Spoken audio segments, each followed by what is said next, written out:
Hoje vamos tentar fazer uma nova experiência no canal. Vamos tentar trazer um novo quadro em que falaremos de características de orixás, a guias espirituais, tanto de direita quanto esquerda, e a sua interação com os seus médiuns, ou seja, determinado orixá que responde a características do médium ou do filho e vice-versa.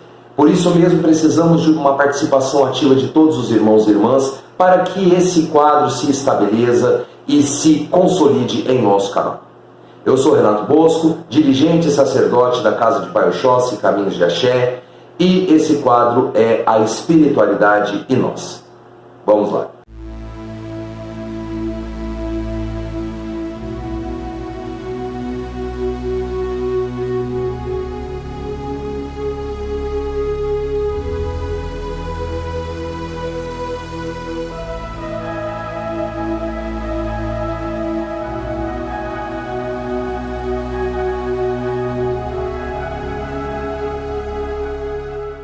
Olá meu irmão, olá minha irmã, sejam todos muito bem-vindos e que a luz de Oxalá abençoe a todos vocês. Antes de começarmos, já deixem o like no início do vídeo, inscrevam-se no canal e ativem o sininho de notificação para serem sempre atualizados quando houver um vídeo novo. Os nossos vídeos saem sempre às terças e às quintas-feiras, entre 8 e 10 horas da noite. Irmãos e irmãs, contamos com todos que estão conhecendo o canal, que estão participando ativamente dos vídeos, a deixarem o seu like, a se inscreverem e participar também nos comentários para que possamos bater a nossa meta de 2.000 inscritos, haja vista que ainda temos os nossos espectadores únicos, aqueles espectadores que conhecem esporadicamente o canal e acabam por algum motivo, qualquer motivo aliás, se esquecendo de fazer a sua inscrição, de fazer a interação com a nossa família de Axé. Nós sempre trazemos conteúdos e sobretudo conteúdos inovadores como este, que vai surgir no canal. Então contamos com todos os irmãos e irmãs para fortalecermos a nossa família de Axé e, claro, nos motivar a trazer sempre conteúdos diferenciados. Antes de começarmos o nosso novo conteúdo, é importante frisarmos que a intenção, o intuito deste novo quadro aqui no canal não é impor comportamentos, não é impor características ou personalidades.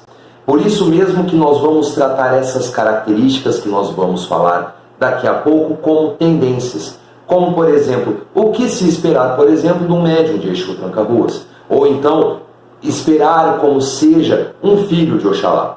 Nós sabemos da individualidade de cada um, das características inerentes de cada um, portanto, nós vamos falar de comportamentos tendenciosos, mas não aquela tendenciosidade negativa. Não, qual seria a tendência? Pela vibração, pela historicidade, ou então até mesmo pelas próprias características dessa espiritualidade num total. E claro, para o primeiro vídeo deste conteúdo, deste quadro, eu acabei escolhendo as características dos filhos de Obaluaê para mostrar como um exemplo, haja vista que eu sou filho de Obaluaê e fica mais fácil de desenvolver o conteúdo para poder exemplificar na prática o que vocês podem esperar deste quadro. Portanto, vamos começar dizendo quem é Obaluaê. Eu acho que a grande maioria já sabe, fizemos alguns vídeos acerca desse orixá maravilhoso, eu sou suspeito em falar. Aliás, Obaluaê na nossa doutrina é o Senhor da cura, é aquele que é soberano sobre todas as doenças, ou seja, ele é superior a todas as doenças. Não há doença páreo para os poderes, para o axé de Obaluaê. Entre outras características de outras doutrinas que acabam agregando na nossa, agora nós vamos começar com os atributos, com as qualidades dos filhos de Obaluaê. Lembrando, meus irmãos e minhas irmãs, que a intenção desse quadro não é trazer nada que vocês acham comumente na internet. É claro que vocês vão achar algumas coisas semelhantes, mas a intenção é trazer mais. E, sobretudo, sair um pouco daquele véu esotérico, daquele véu tendencioso, daquele véu óbvio. É trazer características reais, características que nos auxiliam até mesmo nos nossos trabalhos umbandistas. Os filhos de Obaluaê apreciam, até um pouco demais, é claro, o silêncio e a solidão. E isso não tem nada de ruim.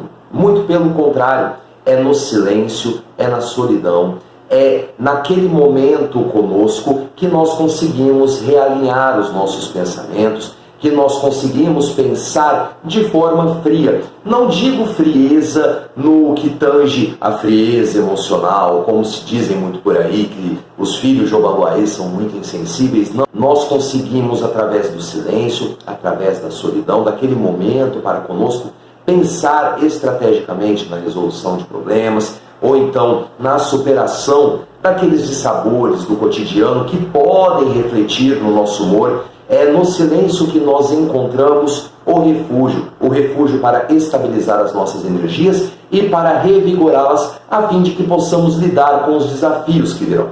São muito resilientes à correção dos erros. Geralmente não têm dificuldade de admiti-los quando convencidos de que estão errados, é claro. Tem a prontidão de estar corrigindo esses erros e não reincidindo neles. São amantes da liberdade e não abrem mão dela. Não me refiro àquela liberdade negligente ou àquela liberdade irresponsável. Os filhos de Obaluayê apreciam muito a própria companhia, o eu com o ele. Na grande maioria das vezes se comprometem ao máximo a apreciar a própria companhia, porque nós somos autossuficientes na interpretação e compreensão dos nossos pensamentos, dos nossos raciocínios, das nossas estratégias, dos nossos mistérios e das nossas compreensões. Os filhos de Obaluayê são fascinados pelo oculto, ou seja, o oculto no que tange aos mistérios, aquilo que fica velado, aquilo que nem sempre está exposto. Esse oculto se refere a vários temas, e um deles, para ficar muito bem exemplificado aqui neste vídeo, é a própria morte. Não que os filhos de Obaluayê não temem a morte. Como eu falei no vídeo anterior, o card vai estar logo acima, todos temem a morte, todos temem o desconhecido. Mas os filhos de Obaluayê parecem ter uma aptidão.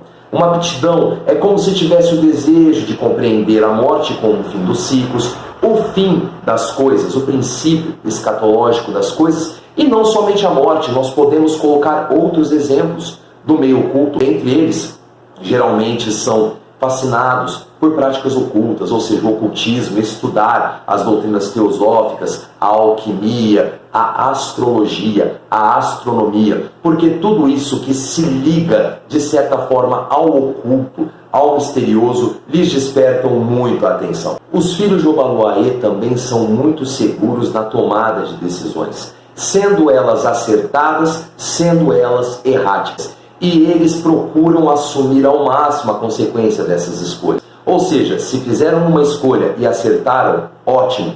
Se fizeram uma escolha errada, também eles vão ter que admitir, e eles conseguem admitir e assumir essa falha. O elemento terra, que é muito característico de Obaluayê, nós já falamos em vídeos anteriores, significa muita firmeza para nós que temos a filiação, ou melhor, a paternidade astral desse orixá. Haja vista que nós temos raízes muito bem estabelecidas e nós temos pés muito firmes no chão. É justamente essa firmeza, esse positivismo que nós temos, que nós tomamos decisões por nós mesmos, nós enfrentamos as dificuldades e também comemoramos os nossos acertos. Contudo, essa qualidade tem o seu lado oposto, tem o seu defeito, um defeito que nós vamos tratar posteriormente, portanto assista até o final do vídeo para que você saiba como lidar também com isso. Com a mesma segurança que tomam as suas decisões, assim também agem no convívio com as pessoas, na interação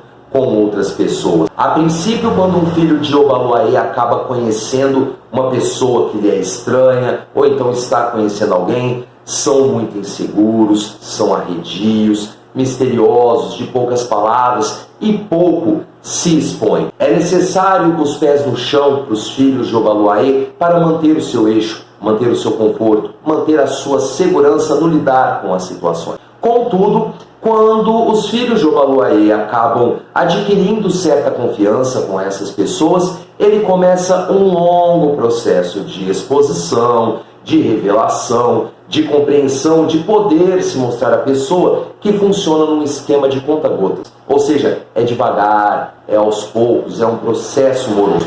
Contudo, quando os filhos de Obaluayê passam a confiar nas pessoas e as pessoas já conhecem uma parcela boa de suas vidas, podemos dizer assim, são amigos muito leais, são amigos muito justos, são amigos companheiros, são aqueles que estão lá para todas as horas, conselheiros, e sempre vão ajudar a perceber o melhor lado das coisas, sejam coisas boas ou coisas ruins.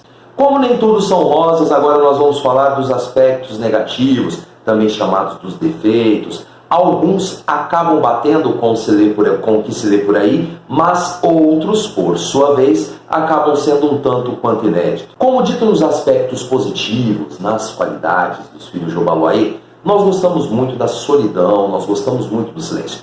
Contudo, essa qualidade, essa característica tem que ser muito vigiada por nós. Porque a solidão e o silêncio para os filhos de Obaluayê é uma faca de dois gumes, uma via de contramão. Isso acontece porque se nós não nos vigiarmos, se nós não ponderarmos, administrarmos, utilizarmos homeopaticamente dessas características de silêncio e solidão, nós podemos nos tornar viciosos. Aí nós nos colocamos numa redoma de um mundo só nosso e não deixamos o acesso a ninguém, seja familiares, amigos, consortes, e por aí vai, e é onde nós ficamos vulneráveis à influência, porque nessa redoma nós vibramos somente em nós, e é onde nós nos tornamos alvos fáceis de ataques espirituais, ao ponto de que nós nos colocamos numa redoma que até mesmo a espiritualidade que nos acompanha acaba por se distanciar ou tendo dificuldades de acesso. Filhos de Obaluayê, de fato, tendem a ser pessimistas e realistas.